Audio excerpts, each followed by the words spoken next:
माता रामो मत्पिता रामचंद्रः स्वामी रामो मत्सखा रामचंद्रः सर्वस्वं मे रामचंद्रो दयालुर्नान्यं जाने नैव जाने न जाने। दक्षिणे लक्ष्मणो यस्य वामे च जनकात्मजा पुरतो मारुतिर्यस्य तं वन्दे रघुनन्दनं। तं वन्दे रघुनन्दनम्। मित्रों, सर्वेभ्यः नमो नमः। आज मैं रविकांत आप सबको आप सबके साथ व्याकरण शास्त्र का एक अति महत्वपूर्ण प्रसंग है, प्रकरण है, कारक प्रकरण। उस प्रकरण को अधिकृत करके मैं किंचित अपनी स्वमति के अनुसार आपसे कुछ चर्चा करूंगा। सर्वप्रथम विचारणीय यह विषय है कि कारक प्रकरण, यह जो सिद्धांत कौमुदी के अंतर्गत भट्टोजी दीक्षित के द्वारा प्रतिपादित प्रकरण है, इस प्रकरण की व्याकरण शास्त्र में आवश्यकता क्या है। यदि यह प्रकरण न होता व्याकरण शास्त्र में, तो व्याकरण शास्त्र क्या हानि होती। यदि इदं प्रकरणं व्याकरण शास्त्रे नासीत्, न अस्ति वा, तदा व्याकरण शास्त्र से का हानि, व्याकरण शास्त्रे का हानि भवति। इस प्रकार इस विषय पर हम विचार करेंगे तो आपको यह ज्ञात होगा कि स्व जस अम औरष्टाभ्याम भिस आदि जो विभक्तियां हैं, सु आदि जो विभक्ति हैं, उन विभक्तियों का कहीं भी कोई अर्थ निर्दिष्ट नहीं है। जैसे प्रत्यय जो होते हैं, जिनका अर्थ निर्दिष्ट नहीं किया गया है, इस प्रत्यय का ये अर्थ होगा, ऐसा कहीं जहां विवरण प्राप्त नहीं है, वो सारे प्रत्यय स्वार्थ में होते हैं। स्वार्थ में अर्थात वो प्रत्यय जिस प्रकृति से लगते हैं, उस प्रकृति का जो अर्थ होता है वही उन प्रत्यय का भी अर्थ हो जाता है, अर्थात वह प्रकृत्यर्थ में ही निलीयमान हो जाते हैं। उस प्रत्यय का अपना कोई अर्थ नहीं होता। जैसे बाल शब्द से कन प्रत्यय लगाते हैं तो बालक शब्द बनता है। बाल शब्द का जो अर्थ है वही बालक शब्द का भी अर्थ है, अर्थ में किंचित भेद नहीं हुआ, क्योंकि वो कन प्रत्यय स्वार्थ में हुआ। तो जो बाल शब्द जो प्रकृति है, प्रकृति के अर्थ में भी उसका अर्थ निलीयमान हो गया, उसी में वो भी समाविष्ट हो गया। प्रकृति से अतिरिक्त उसका कोई स्वयं का अर्थ नहीं रहा। तो इसलिए कहा गया है कि अनिर्दिष्टार्थकाः प्रत्ययाः स्वार्थे भवन्ति। और अनिर्दिष्टार्थक प्रत्यय जिनके अर्थों का कहीं निर्देश नहीं किया गया है, वो स्वार्थ में होते हैं। तो न निर्दिष्ट अर्थ येषाम ते अनिर्दिष्टार्थकाः, ऐसा उसका समास होगा। तो जिनका कहीं अर्थ निर्देश नहीं किया गया है। तो जो कृत प्रत्यय हैं उनका भी अर्थ निर्देश किया गया है, तयोरेव कृत्यक्त भावक इत्यादि सूत्रों में। जो तद्धित प्रत्यय हैं उनको भी तत्र भवः, तस्मात् आगतः, तदर्हति इत्यादि सूत्रों, तत्र भवः, तस्यापत्यम आदि आदि सूत्रों के माध्यम से भगवान पाणिनि ने उनके अर्थ का निर्देश किया है। किंतु ये जो सु जस आदि प्रत्यय हैं, स्वादि जो प्रत्यय हैं, इनके अर्थ का नहीं कहीं निर्दिष्ट नहीं किया गया है।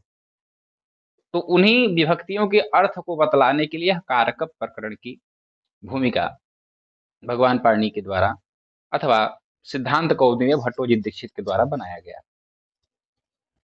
ये तो कारक के एक अंग का विषय रहा।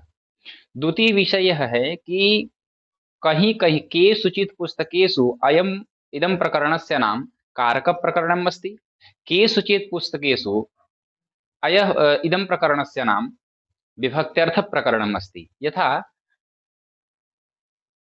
भट्टोजी दीक्षित के शिष्य वरदराजाचार्य के द्वारा जो लघु सिद्धांत कौमुदी का प्रणयन किया गया, उसमें इसका नाम विभक्त्यर्थ प्रकरण है, अर्थात विभक्ति अर्थ, विभक्त्यर्थ, विभक्ति का जो अर्थ है।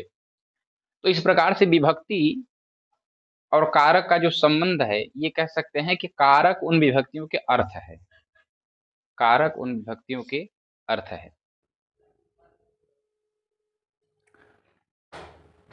समीचीन क्या है, समुचित दृष्टिकोण क्या होना चाहिए, इसका इस प्रकरण का नाम कारक प्रकरण उपयोगी है, ठीक है, साधु है, अथवा विभक्त्यर्थ प्रकरण, इस पर हम किंचित विचार करेंगे।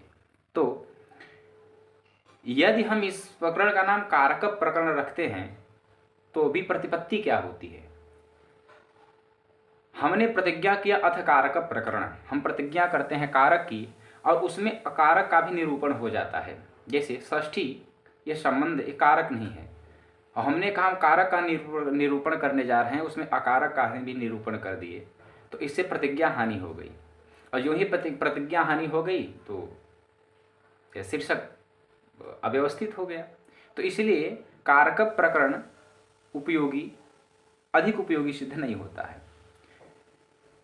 किंतु एक नियम है छत्री न्याय, वो उसका तात्पर्य है कि बहुत सारे लोग जा रहे हैं, उसमें से कुछ लोग छाता लिए हैं, कुछ लोग छाता नहीं लिए हैं, लेकिन जो छाता नहीं लिए हैं उनके लिए भी ये छाते वाले जा रहे हैं ऐसा वचन हो जाता है।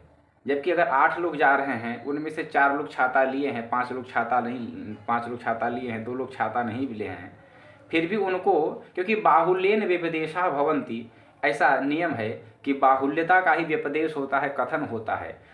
तो इसलिए जैसे छाता वाले तो 4 ही लोग जा रहे थे, 2 बिना छाते वाले थे, लेकिन उनको भी छाता वाला कह दिया गया, छाते वाले जा रहे हैं।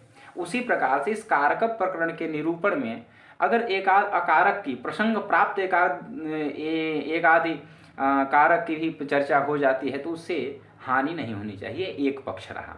दूसरा पक्ष अगर इसका विभक्त्यर्थ प्रकरण नाम रखते हैं, इस पे विचार कर लेते हैं तो विभक्ति कहते किसे हैं? तो हम जानते हैं सूत्र है विभक्तिश्च सुप तिंगो विभक्ति संज्ञम स्यात्, सुप और तिंग की विभक्ति संज्ञा होती है।